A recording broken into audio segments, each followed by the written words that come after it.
dust storm, man. Nobody calls Han Solo a bitch. Bring him on. I prefer a straight fight to all this sneaking around. I don't know where you get your delusions, laser brain. Oh, come on, bro. It's the wars. Alright, so last week we made light of our very, very mixed bag of topics. This week's going to be no different. We're going to be looking at everything from Lego to heavy metal music. This is The Wars and More. I'm Joe. Of course, with me is my good buddy Doug. Hey, Doug, how you doing this week? Doing pretty good, Joe. How you doing? I can't complain. This week's going to let me mash up two of my favorite things. That's always a good thing. Yeah. I like music. And Star Wars. Yep. Yep. But I think we should start with the Lego thing. Oh, yeah. So, Lego has got another Star Wars entry coming out. So, Lego Star Wars Terrifying Tales. There's a trailer out now. Right. Which makes sense. It's coming out on October 1st. Yes. Just in time for Halloween, right? Yep. I mean, no surprise here, right? They're going to do something for Halloween. Yeah. I don't know. This is kind of one of those things. I don't necessarily equate Star Wars with kind of like, horror or anything, but but hey, I'm sure it's all going to be like, there's been some interesting fun entries along the way, right? Yeah. There's stuff like Death Troopers. Yeah. Which was not that great. Yeah. It's kind of, yeah. Okay. How do I be nice about this? Good job, Joe. I like it. Well, I mean, it was what it was, right? Yeah, like, exactly. Take these things in stride, right? Like, for what they are. Yeah. I think the difference was, at the time, I think Death Troopers was trying to be a serious entry into Star Wars lore. Right. So that's a little different than what we're looking at here with Lego Star Wars Terrifying Tales. This is not meant to be a serious entry. No, not at all. Even though it's going against the whole, everything we put out Star Wars is going to be canon. Right. But I guess, I don't know. I guess it's a good launching point for them to come up with some new stories. Okay. We have the Sith, right? We have the dark side. And that's a doorway into the horror realm, I guess you could call it. But I've just never put that together like that. You know what I'm saying? This is Star Wars. The dark side in Star Wars has always been something different to me. It's maybe because the whole thing as a whole, Star Wars as a whole, it's got that precursory, a long time ago in a galaxy far, far away. It's that fantasy aspect to it, Right. I mean, especially with the new iteration of Palpatine with the Rise of Skywalker. I mean, that definitely put a scenario in play where you could make Star Wars horror. I mean, you could take that whole thing and run with it and make some scary shit. Sure. Yeah. But we also got to keep in mind that Star Wars is supposed to be for kids. So. Yeah. Yeah, exactly. Yeah. I mean, I never want to see Star Wars venture too far into the adult, right? Like that's the thing. It's not what it's about. And while I joke about Lego Star Wars, Lego Star Wars does do something which is capture that kid-like thing, right? Yep. While it's not an entry that I particularly care for, it does capture the spirit of Star Wars. And the main reason I don't get into it is because I'm just not a Lego fan, right? Like, yeah, I mean, I don't know. Lego has its moments. It's fine. It's fun. I'm going to watch it. Yeah, just absolutely. Like everything. Absolutely. And these things always have something in there that make me chuckle. Yes. For sure. But yeah, I don't want to see, like, I know we kind of went away from the point there with like Star Wars and horror. Terrifying Tales in a Lego setting is like, it's not that scary. It's just, Yeah, I get it. there's some lightning flashes and they talk spooky like. But that's kind of what I was getting at, right? This, I don't know. The whole, let me stick a flashlight underneath my face and tell you a spooky story about something in Star Wars. I don't know. That just doesn't, Right. Mesh for me. But, okay, I'm sure it'll be good. It'll be fun. Like you said, it'll be a good chuckle. And Yeah, then, I mean, this does. The thing is, every time there's a Lego Star Wars entry, though, it's like picking a scab for me, right? Oh, yeah. Because the things that have been said about detours and this whole distracting from, the canon and what they're trying to establish, Right. they've never slowed down on making Lego entries. And when I watch this, like you watch this trailer for Terrifying Tales, Yep. the tone of this and Detours are exactly the same. Yeah. I get what you're saying. The tone, yes. Yeah. It's I mean, it's just like you hear the Palpatine voice here and you hear the Palpatine voice in Detours. I mean, it's like the same thing. right. And it's, Like, I'm beginning to think that they didn't want to step on Lego's toes with Detours. Like, that's what the real reason is here. I gotta say, you know what? That sounds very plausible. And if that was the case, just come out and say that. Because, yes, there would be some grumbling from us, but it makes more sense than everything else that they told us. Right. Like I know it sucks to make it seem like you're coming out and saying, like, hey, look, there's a lot of money in this for us, so we don't want to do that. Exactly. But at the same time, I get it. Yeah. we understand that as a business, you have to make certain decisions. There's licensing deals and partnerships, and you have to honor those. Right. So, yeah, while you're going to get a little bit of pushback, just say it. Yep. Because at this point, like, seeing this entry and the way this is all portrayed, it's like, man, that's like it's exactly like Detours. And the sneak peek we've seen at Detours. Yeah. Like, that seems like it's the issue here, is like it's too close to Lego, and we don't want to jeopardize our deal with Lego. That makes a lot of sense to me. I could almost see Lego saying, look, yeah, we love to work in this space, but if you're going to release that Detours thing, all of our ideas are going to come across as though we're just copying that. Copying Detours. Yeah, we don't want to, let you.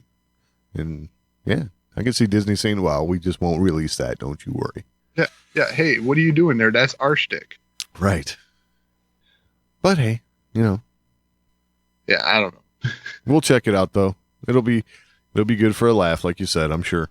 Yeah, I'm sure it'll be good for a laugh. I mean, I definitely was like, oh wow, what was it, the Vader Hotel or something like that? Yeah.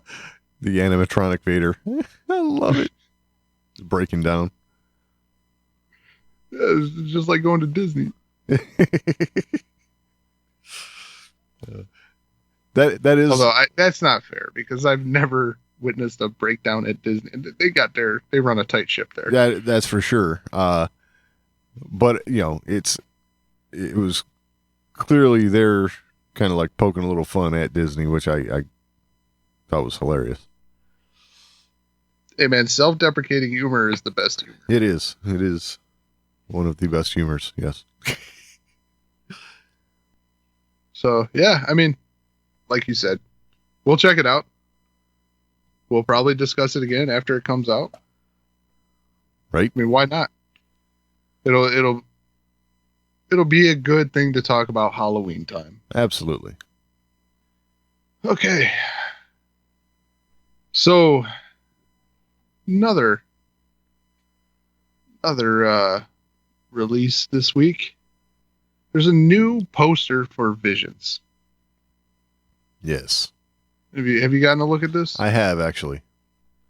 I gotta say, this is the most colorful Star Wars poster I've ever seen. Right. And I gotta say, I really like this. It's pretty cool.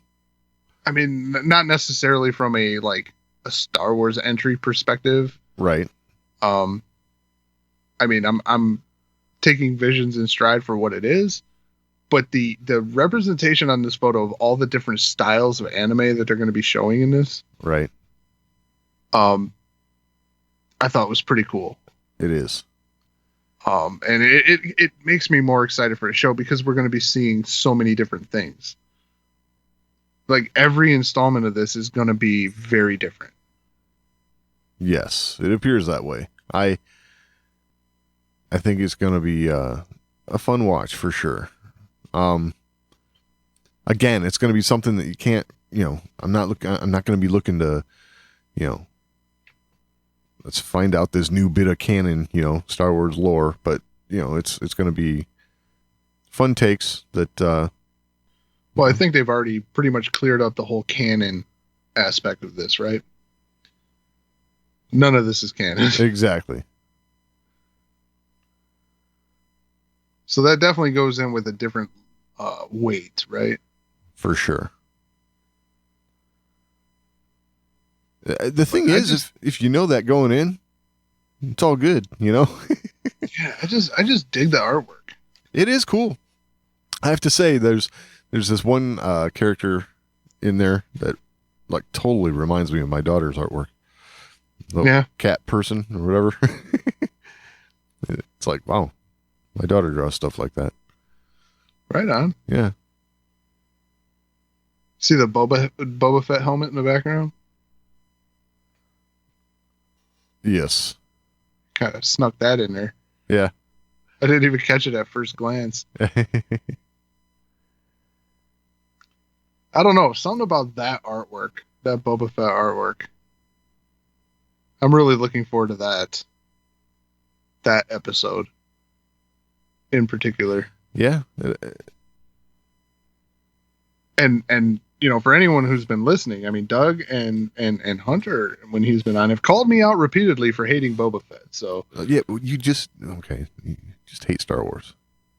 Remember? It's the whole thing. Yeah, apparently. I don't know. I dig this little droid. It looks like a lunchbox too. It's kind of funny. I mean, that's going to be the hit out of this, right? I got a feeling. Yeah, that's usually how it goes, isn't it? Yeah, it's like a lunchbox with a boom box with a right. Yeah. I mean, it definitely looks like a 90s tape recorder, right? Like, oh yeah, totally. 90s, 80s, dude. Okay. Really? You think 80s? Yeah, whatever. I don't know. Just seems like an early 90s one to me, like when they were really starting to make things smaller for kids. Oh, I gotcha. Fisher Price look. Gotcha. Yeah. When they were just ready to head out of cassettes, right? Like, yeah, exactly. Yeah. How can we sell some more cassettes? Sell them to kids. They'll buy anything. I mean, it makes sense, right? I mean, they were heading to cassettes. As a kid, I got, how many, I had a record player for kids. Uh-huh. So, I mean, that's totally the progression. It's like, oh crap, we're losing the market. Quick, make it for kids. Right. Kids don't care. True. That's funny. But I mean, in order for it to be a kid's toy, you kind of need it to be doing that because, it gets cheaper. When the technology's heading out, it becomes cheap. Now you can make it a kid's toy and parents will buy it because it's affordable. Absolutely. You can't make kids' toys too. They can't all be iPad expensive, They are now. Well, yeah, I mean, kids' toy priorities have definitely changed. That's for sure. So, I mean, we were perfectly content with stuff that you could talk into and record 15 seconds of audio and then play it back. Yeah. And it sounded like crap. Uh-huh. Yeah, nowadays, no. That wouldn't fly. Right.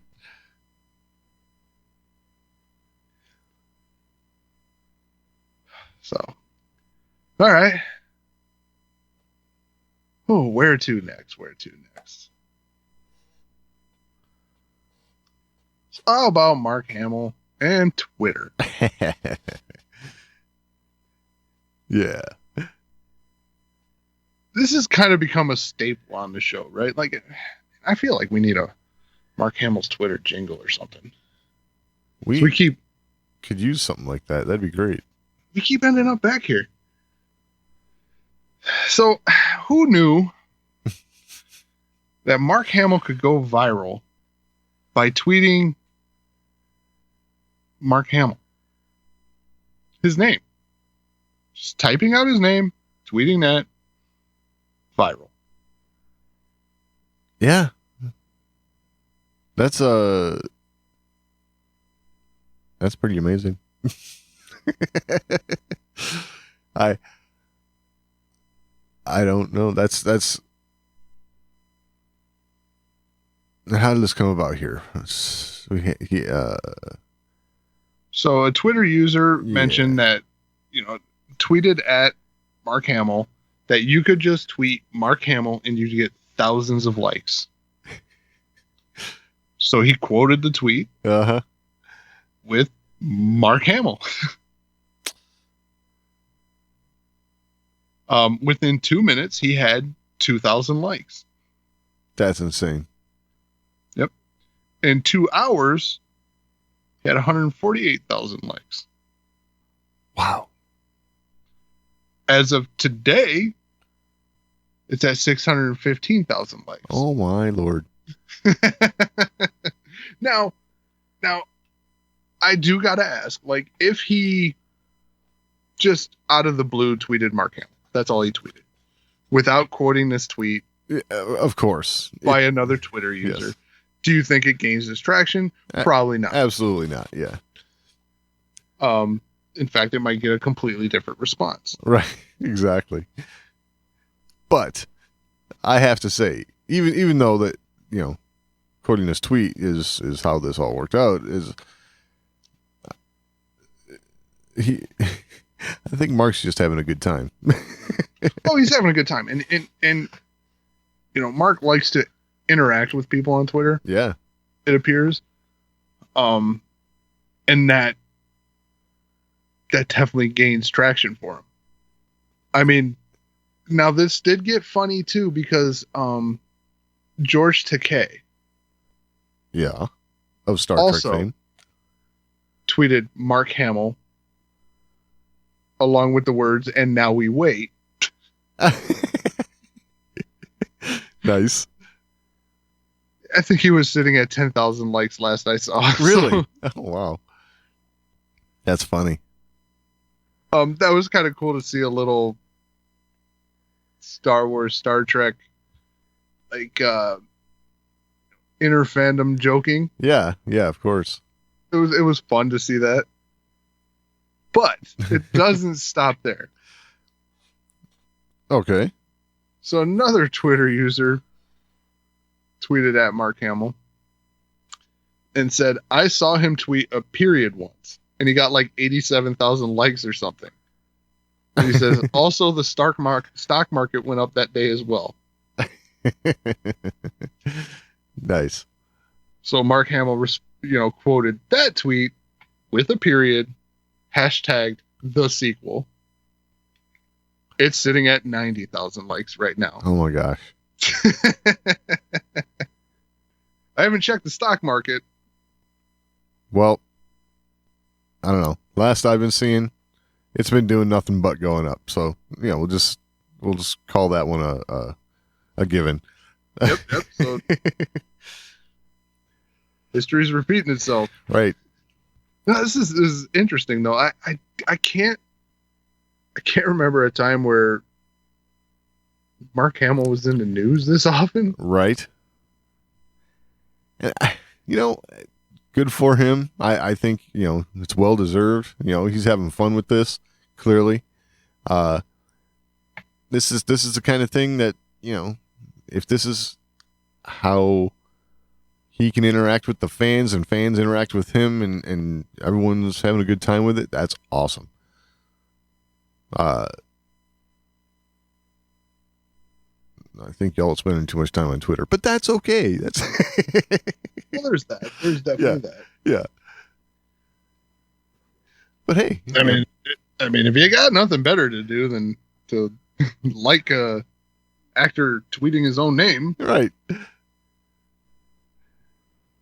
But yeah, I mean that's neither here nor there. Exactly. It's all fun. It is funny though, because I mean this did jump out of just the whole social media viral thing and into mainstream news, right? Like, Right. there's mainstream news outlets talking about how Mark Hamill tweeted his name, got hundreds of thousands of likes. That is hilarious. So definitely interesting. Yes. This is where we're at. This is where we're at. Yeah. I think we need more Star Wars content. I agree. This is what we call Star Wars news this week. Ooh. Mark Hamill tweeted his name. Yeah, gives a shit. Exactly. Apparently everybody, at least 600,000 people. Exactly. There you go. Oh, all right. Moving on. So, Doug, you have some Obi-Wan Kenobi, Well, don't you? it's kind of like a rumor, right? So since we have no Well, big news, right? pretty sure rumors classify as Star Wars news. Oh, then we're all good. Okay. Yeah, I mean that's how it goes. All right. So, this is a report by Bespin Bulletin that filming took place at the East Los Angeles College swimming pool. So, in what we have, Pool. yeah, swimming pool, right? This is for the Obi-Wan Kenobi series. Apparently, what we have here is they show some photos that have it's a yellow sign with black lettering and an arrow, and it says "to set," and in the arrow it says JT, which if we've been paying attention, JT we were assuming is for Joshua Tree, which is the working title, working code name or whatever for Obi-Wan Kenobi series. There's another sign that shows basically the same kind of sign that says crew parking, also for JT. So, yeah. So the interesting part of this is Bespin Bulletin is reporting that blue screens were being set up in and around the pool, suggesting that underwater scenes were being filmed there.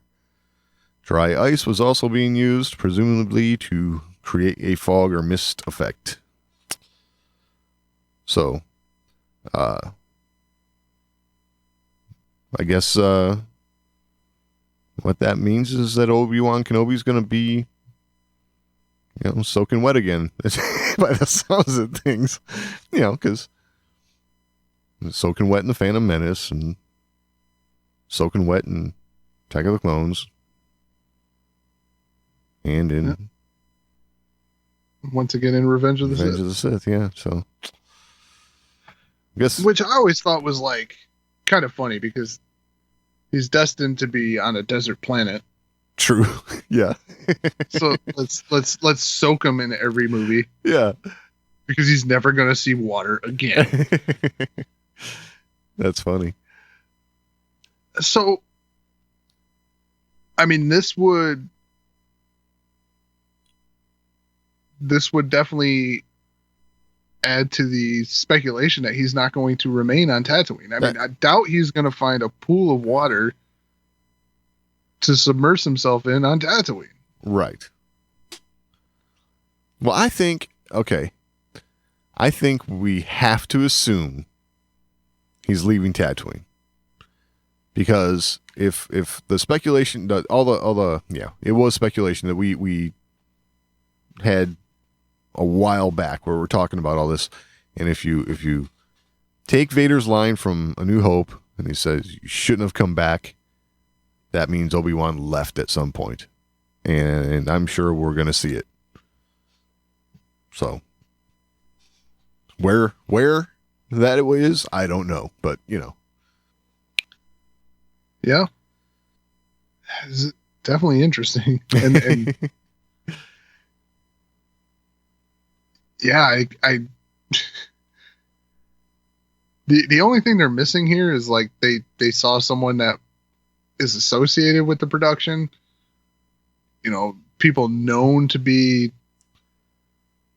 tied to the Kenobi series. Right. Like certain crew members that were actually seen there. Right. Although I got a feeling that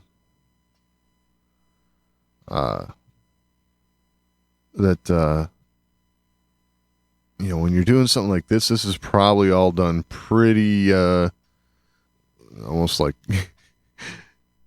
under the cloak of darkness kind of thing, I could see them using this place because it was, as far as I understand, it was only a day.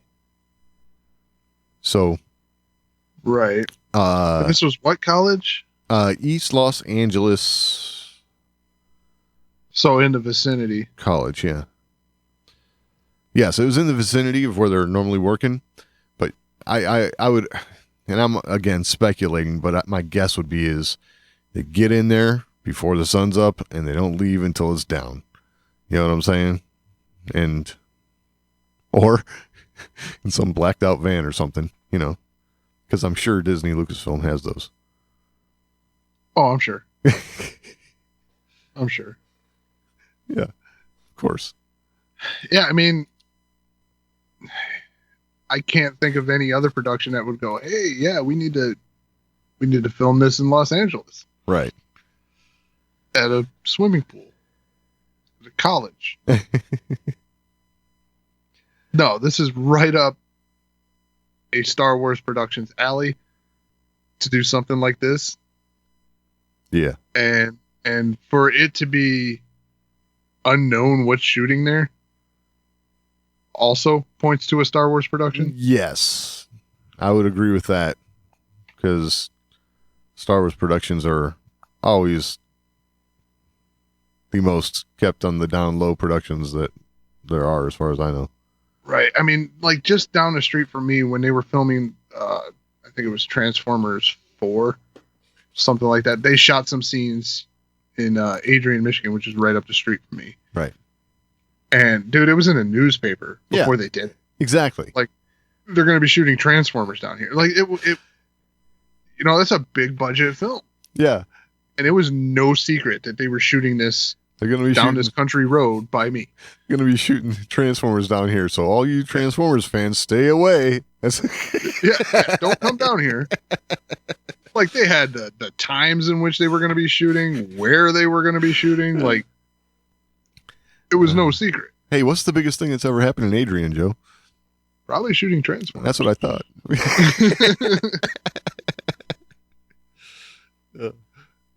So, but I mean, that's just, it was no secret. Yeah. I mean, I guess they weren't going to hide it because you don't bring a semi tractor down there that looks like Optimus Prime and hide it. Right. So, I mean, people were going to figure it out anyway. Yeah, probably so. But, I mean, like, it was in the paper before they did it. That's funny. So, yeah. Something shutting down a swimming pool at a college for a day and, like, no one knows what it is other than the initials JT. Right. Yeah. Probably a pretty good bet here. I would say so. Yeah. Yeah. All right. Concept art. Yes. Concept art. What's up? I said concept art. Yes. So, concept artist Adam Brockbank shared to his Instagram page some unused Dark Ray concept art from The Rise of Skywalker. It's just 2 images. Uh-huh. But, man, I gotta say, I kind of like these better Right. Better than what?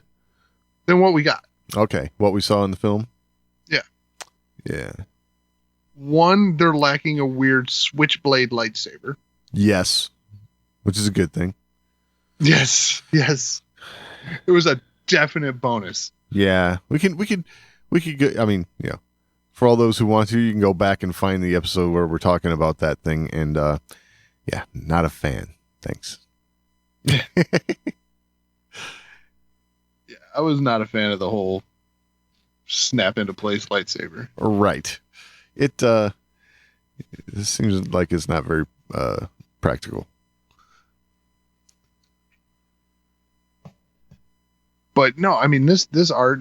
There's one that's Rey in some dark black robes with a red saber. Right. I dig this. So this image right here, my first glance at it, what my first thought was this is very reminiscent of Asajj Ventress in the Tartakovsky Clone Wars. Just the profile of her and the look and everything, you know. So yes, I definitely see that. It wasn't my first thought. Okay. Definitely wasn't my first thought. It's a very Kylo Ren looking Sure. outfit to me. But yes, I definitely see what you're talking about there. Definitely some Asajj Ventress vibes. Right. Which, when you say that, I like it even more. Right. Yeah. And then this other artwork, she's wearing like a whitish robes, gray, Right. whitish gray robes, and got the Coruscant skyline behind her. I Yeah. also dig this. Yeah. Like, yeah, and it says, yeah, on an ash strewn Coruscant, which, you know, I like the concept of where that's going, and, you know, At least for like a future vision, right? Yes. And so the other thing that I was, you know, looking at these 2 images,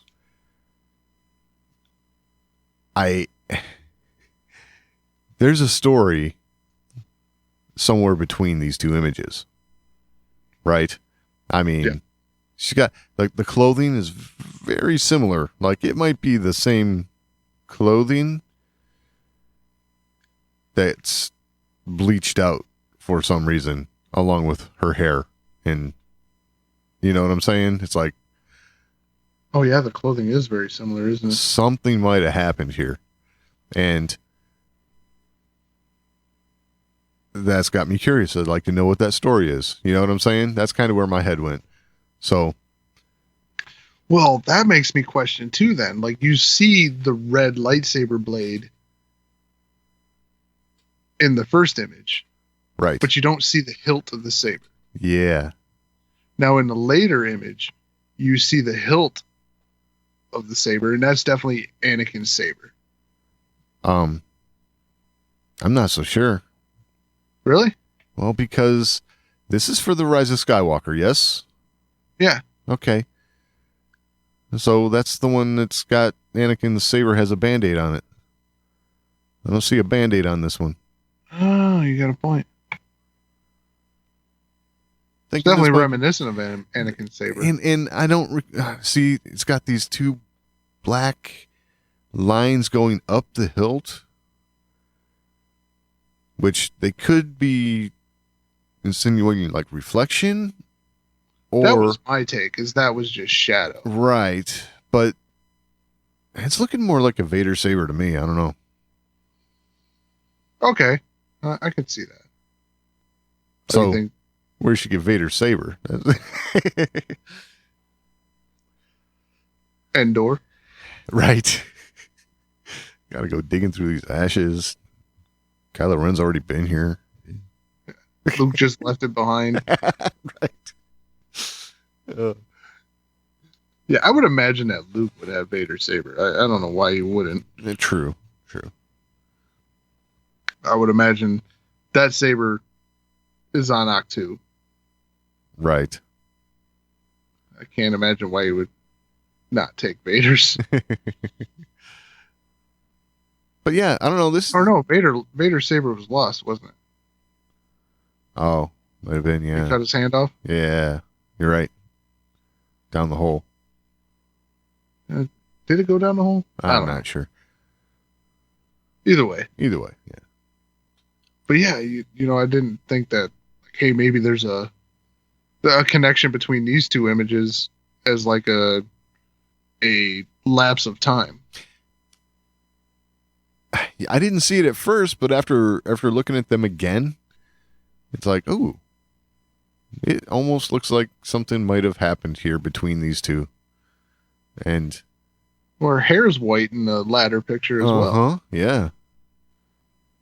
This could be her Gandalf moment, right?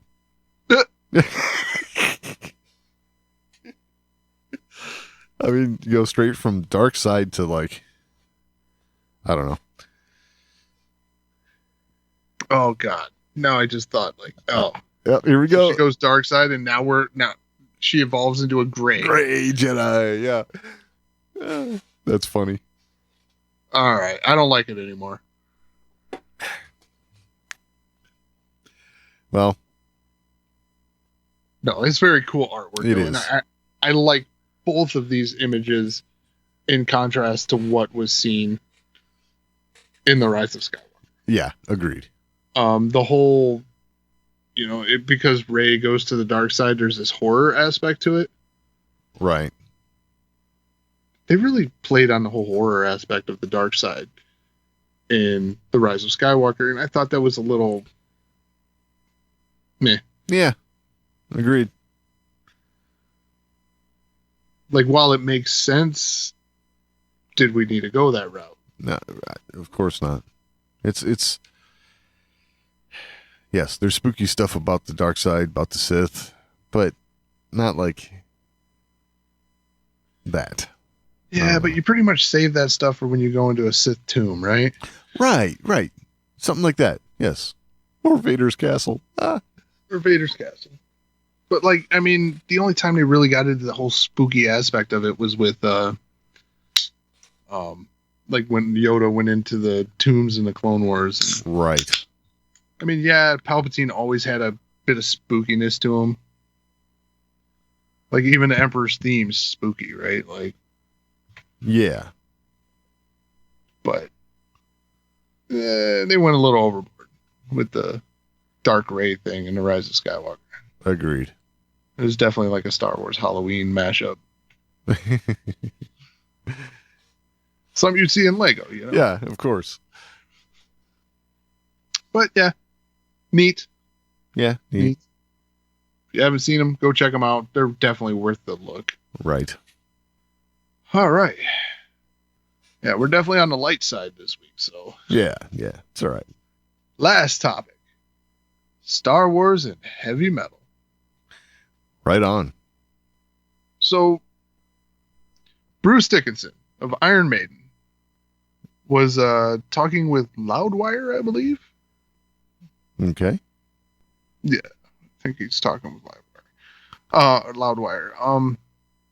Talking about their new album and the samurai artwork for Eddie on the cover of the album. Okay. Explain who Eddie is for those who might not know. Eddie is Iron Maiden's mascot. He's, Right. you know, kind of, I don't know how to, zombie demon, like. Perfect. Yes, zombie demon. Yes. Perfect. Yes. And has been drawn in many different iterations over the years on Iron Maiden albums. Covers. Yeah, always kind of reflects the theme. Right. Yes. Eddie's also a staple in their live concerts. Yes. There's always a very tall Eddie that comes out on stage at some point. And also reflecting the current album's look. Right. So over the years, at times, Bruce Dickinson, who is a well-respected fencing competitor, has dueled Eddie at times on stage. Okay? Yeah, heck yeah. So they were asking if he would be fighting this samurai version of Eddie depicted on this Senjutsu album cover. Because he's wielding a sword on the cover, so he's done this in the past. Like, oh, you're going to fight this one? Only makes sense, right? Yep. And his response is very funny. He says, here's a weird thing. The International Fencing Federation, okay, the actual like Western Fencing Federation in particular, and this is kind of led by the French, now has internationally sanctioned competitions in lightsaber. Lightsaber. Okay? Lightsaber. Okay. And he even like, just to make sure you know, he's like, I kid you not, in lightsabers. Yeah, because I'm sure somebody responded like I just did. Yes. Yep. He says, I've seen one or two of their training sessions and they actually have competition lightsabers and they are the coolest things. He says, I bought a couple of junior fencing lightsabers and they are just the coolest things on God's green earth. It's a full-on combat lightsaber. You can bash the shit out of it. It doesn't break. Nice. It's like, right on. Interested. Heck yeah. He says, I carried these once into a hotel lobby and we ended up having lightsaber fights in the lobby and nobody stopped us because everybody's like, that is the coolest thing we've ever seen. And then this is the important part. It says, so the idea of having like a lightsaber duel with a samurai Eddie on stage, oh yeah, bring it on. Nice. I support this. Yes. 100%. Absolutely. I mean, that right there would be worth the price of admission, right? Heck yeah. To go see a lightsaber duel between Bruce Dickinson and Eddie. No doubt. At an Iron Maiden show. So I just wonder now, is there any word on when they're going to tour for this album? Because, you know, after the tour starts, that's when we can start looking for, you know, cell phone video for right this happening. Looks like they're touring. I mean, it looks like they're on tour right now. Oh, are they? Excellent. Okay. Well, then this is something we need to look for sure. Yeah, it looks like they're still continuing their Legacy of the Beast tour. So I don't know if that'll be supporting this album or if they'll like wrap this up. Oh, okay. Like I think this is the continuation of the tour that was cut short, postponed. Yeah. Okay. Makes sense. Because right now all their dates are in Europe. Okay. So yeah, I would expect to see this this tour wrap up and then they'll do a support tour for that album. Or they'll just integrate this and then continue this tour on. I don't know. Right. Huh. But I know that's got me way more interested in going to an Iron Maiden show. Yeah, heck yeah. I mean, I was already interested. Right. But now if you're going to get to see a lightsaber battle, Yeah. heck yeah. Let's just keep combining my favorite things. I'm all in favor of this. Yeah, this is a good thing. All right. Well, if you have anything to add, you can always email us, show@thewarsandmore.com. It's the best way to get a hold of us. We're also on social media at the Wars and More on Twitter, Facebook.com/thewarsandmore. You can find all that and all the ways to find the show over at thewarsandmore.com. Any final thoughts this week, Doug? No, I think that about covers it. All right. We'll talk next week.